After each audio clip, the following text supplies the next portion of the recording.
مولاي صل وسلم دائما أبدا على حبيبك خير الخلق اللہ رب العالمین والصلاة والسلام على سید المرسلین وعلى آلہ وصحبہ اجمعین، اما بعد۔ معزز سامعین، مدینہ طیبہ کا نام حضور اکرم صلی اللہ علیہ وسلم کی ہجرت سے پہلے یثرب تھا، جہاں آس پاس کی آبادی اکثریت یہودیوں کی تھی، اور یثرب میں اوس و خزرج نامی دو بڑے قبیلے آباد تھے، جن کی یہودیوں کے ساتھ اکثر جنگیں ہوا کرتی تھی، اور یہودی اکثر ان پر اپنا رعب جماتے اور کہتے ایک آخری نبی آنے والا ہے جن کے ساتھ مل کر ہم تمہیں ختم کر دیں گے۔ اس طرح یثرب والوں کے کان میں آخری نبی کی آواز پڑی، اور وہ بھی منتظر ہو کر سوچتے تھے کہ یہود سے پہلے ہم آخری نبی کا دامن تھامیں گے۔ نبوت کا 11واں سال اور حج کا موسم تھا۔ حضور اکرم صلی اللہ علیہ وسلم حاجیوں میں دعوت دیتے ہوئے عقبہ گھاٹی سے گزرے تو رات کی تاریکی میں چند لوگوں کی آواز سنی، ان کے پاس پہنچے۔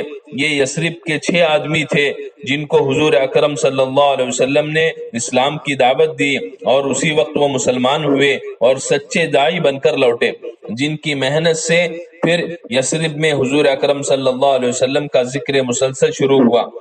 12 نبوی میں 12 افراد کا وفد آیا، اور اسی جگہ عقبہ میں حضور اکرم صلی اللہ علیہ وسلم سے ملاقات کی اور مسلمان ہوئے، اور وعدہ کیا کہ ہم اللہ کے ساتھ کسی کو شریک نہیں کریں گے، چوری زنا نہیں کریں گے، کسی پر بہتان نہیں لگائیں گے، لڑکیوں کو قتل نہیں کریں گے، اور اچھائی میں کبھی محمد صلی اللہ علیہ وسلم کی نافرمانی نہیں کریں گے۔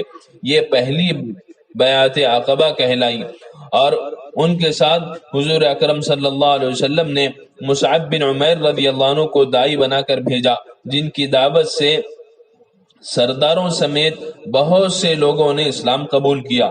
پھر 13 نبوی موسم حج میں 73 مرد اور 2 عورتیں مکہ آئیں، جن کو اہل ایمان نے اس لیے بھیجا تھا کہ حضور اکرم صلی اللہ علیہ وسلم کو اپنے شہر آنے کی دعوت دیں۔ حضرت عباس، جو اگرچہ اس وقت تک مسلمان نہیں ہوئے تھے، انہوں نے کہا اگر آپ محمد صلی اللہ علیہ وسلم کو اپنے شہر لے جاتے ہیں تو اہل مکہ سے دشمنی اور لڑائی کو دعوت دینا ہوگا۔ جو کرو سوچ سمجھ کر کرو، ورنہ چھوڑ دو کہ ہم محمد صلی اللہ علیہ وسلم کے لیے کافی ہیں۔ پھر حضور اکرم صلی اللہ علیہ وسلم نے بھی ان سے وعدہ لیا کہ تم میری مدد کرو گے اور میری ساتھیوں کی ہر طرح حمایت کرو گے۔ اس پر انہوں نے سوال کیا کہ ہمیں اس سے کیا ملے گا؟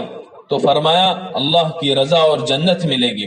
انہوں نے پھر تسلی چاہی کہ ہمیں حضور اکرم صلی اللہ علیہ وسلم چھوڑ کر جائیں گے تو نہیں؟ تو حضور صلی اللہ علیہ وسلم نے فرمایا کہ نہیں، پھر جینا مرنا تمہارے ہی ساتھ ہوگا۔